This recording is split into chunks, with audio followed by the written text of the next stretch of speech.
Me akuza e kritika për politizim, pozita dhe opozita në Prishtinë kanë hedhur fajin njëra tjetrës për situatën në kompaninë regionale të mbeturinave Pastrimi.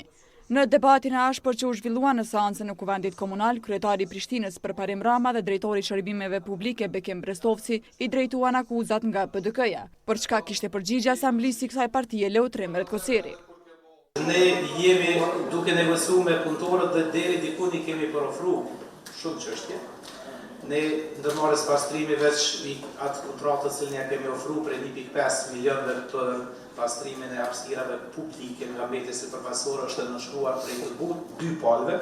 Të tani veç po pritet që ata të jenë gatshëm të vinë të marrin kamionat dhe pastaj fillojnë me punë. Tendenca për me fajsu poshtë përpijet njerëz kur kompetenca ja u jep të drejtën me menaxhu me qeverisjen është pa aftësi e madhe.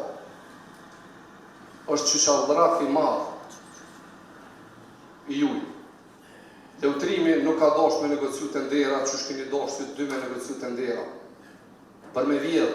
Kema shpifje prej çiftit të Leutrim Transporterit që s'dim me folë asgjë tjetër përveç gënjeshtave, kështu që kërkoj publikisht që ju të kërkoni falje ose pason edhe një padi për shpifje ndaj juaj.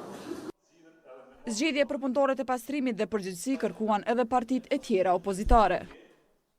Lutë përfaqësuesit tonë me na punë raport herënashë, ose çonikimin ekonomik i vllah.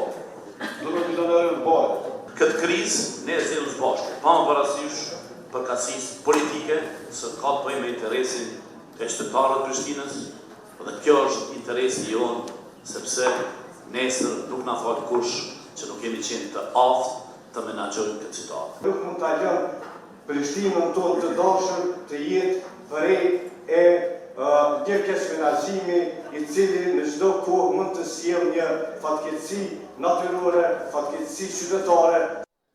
Ndërkohë para komunës së Prishtinës, punëtorët e pastrimit po vazhdojnë grevën për çka kanë paralajmëruar se nuk do ta ndërpresin deri në përmbushjen e kërkesave të tyre.